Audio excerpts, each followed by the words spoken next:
And it's what happened to me with Ted Heath in, I think it was 1989, before I'd had my head explosion in 1990 and went on this journey. I was a national spokesman for the British Green Party. I know, I'm sorry, it was an experience. and there was, I was also a stellar sports presenter with the BBC. So in 1989, it became clear in the European elections that year that the Green Party was going to get a big vote compared with the past, man and a dog, that it never had before. We got 2 million votes, right? So they knew this was coming from the opinion polls. So Sky News invited me onto their election program to discuss the results as they came in with a Labour person and a Liberal Democrat, Tory and all that stuff. So I turn up, 1989, and I'm into none of this at the time, by the way. And I get greeted at the door, and this lady says, I'll take you into makeup, right? So she took me into the makeup room, and the door was open, so I walked in. And she said, someone will be along in a minute, and she walks out. So I think I'm on my own. So I sit at one of the chairs, and I'm looking in the mirror. And then something caught my eye just here, and I turned around, and I looked, and behind the closed door was Ted Heath, who'd just been interviewed on the program and waiting for his makeup to be taken off before he went home, right? And what happened was, I understand it now, I had no idea what was going on then, is he's sitting at it was the other way, by the way, but I'll do it this way because where we are. And he's looking at the mirror. And as I looked at him, he turned and he went like that. And he looked at me inquisitively, like he was thinking, what's this? And all I can say to you is he scanned me. He looked at me. He never said a word this entire time. Not one word did he speak. He starts at the top of my head, and his eyes go down to the floor. I'm sitting there, to the floor. And then he went back again. And then he turned and faced the mirror again, not another word. Now, here's the point. While he's scanning me, the entire area of his eyes, including the whites, went jet frickin' black. And I'm looking at you now, and I'm making eye contact with you. There's an eye contact. Mm-hmm. When his eyes went black, I described it in my family afterwards as like looking through two black holes into another dimension.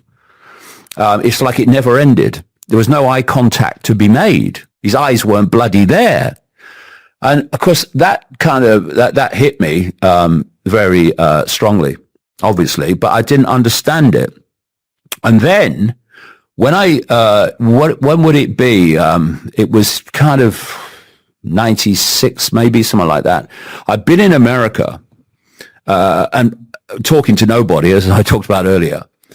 And in a period of 15 days, going from different cities every day, talking to nobody, I met 12 separate people that told me the same story, which is of seeing someone apparently human who changed into a reptilian figure in front of their eyes and then went back again, sometimes for a while, a short while, sometimes, very short. And of course, at that time, when I was first coming across this, I thought, well, I'm putting this on the back burner and we'll see what other information comes, because this is bloody strange. But information did come to the point where it crossed my line and I started talking about it, writing about it. So I came back from that trip and I'd already arranged to meet a lady who was going to tell me about her experience at a place called Burnham Beeches. Now, Burnham Beeches is not far from Slough, and it's an area of copse and trees and what have you, that's owned by the City of London, the financial district. Complete cult fiefdom, that is. And she was telling me how she was the wife of the warden years ago. And his job was to set up rituals in Burnham Beaches at night for these people, right? So that's what she was going to tell me. And so we had the chat, and that was good. And she gave me a cup of tea, and I put my cup of tea down. I said, well, thanks very much. That's very interesting. You know, nice to meet you. Thanks for talking to me. And I put my tea down. And as I was turning to go, because I'd just come back from America and all that stuff I just described, I said to her, you know, mate, I said, I'm having some strange experiences. I keep meeting people that say they've seen people change into reptiles. And I was turning as I was speaking. And as I turned, all I could hear was, and I turned around and she's holding her chest. She said, my God, I wasn't going to tell you about that. She said, I thought even you would think I'm crazy. And she tells me this story. She said, what happened was she went out one night in Burnham Beaches. The house where she lived was in Burnham Beaches, where the warden lived. And she said, I walking through the forest and she saw a light. She said, so I walked through the trees quietly and I looked through where the light was. She said, and there was this ring of people wearing robes.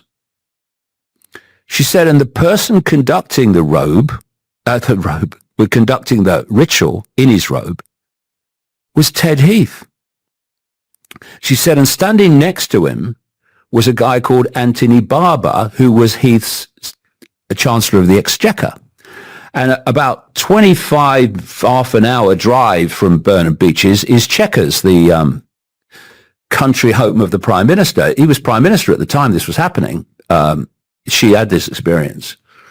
And she said, I'm looking. I said, I was shocked, obviously, but I'm looking. And she said, suddenly Heath shifted into a reptilian form and grew about 2 feet. Now, that is an absolutely common theme I've heard all over the world, that when they shift into a reptilian form, they get taller and bigger. Because that's the real entity behind the human facade, you see. And she said, what then happened? She said, well, first of all, she said, what shocked me more than anything is the rest of the ring didn't react. It was like it was the most natural thing ever. It wasn't like, oh my God, what's that? No, everyone stayed calm. Like, oh yeah, this is what happens. And she said he started talking, and she described it as like the old transatlantic telephone lines, you know, when there was big gaps between the words, you know, in the old transatlantic telephone line with the old system long ago. I knew, you know, I'm old enough to know what she meant because I remember it. So she was talking about him, Heath, being involved in not only satanic ritual, but it wasn't a sacrifice ritual, but it was a satanic type ritual. And she was, he was shifting into a reptilian form.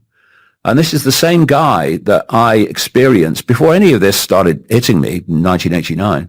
So we're living in a world, and again, it's about perceptual control that is absolutely nothing like the one we appear to be experiencing. You have this demonic hierarchy, and then you have the human hierarchy, which is prime ministers and presidents and whatever, the king in this country. And that hierarchy is for public consumption. This hierarchy is the one that's calling the shots. The royal families are royal and consider themselves special bloodlines, the blue bloods, because they are vehicles for this demonic realm to enter our realm.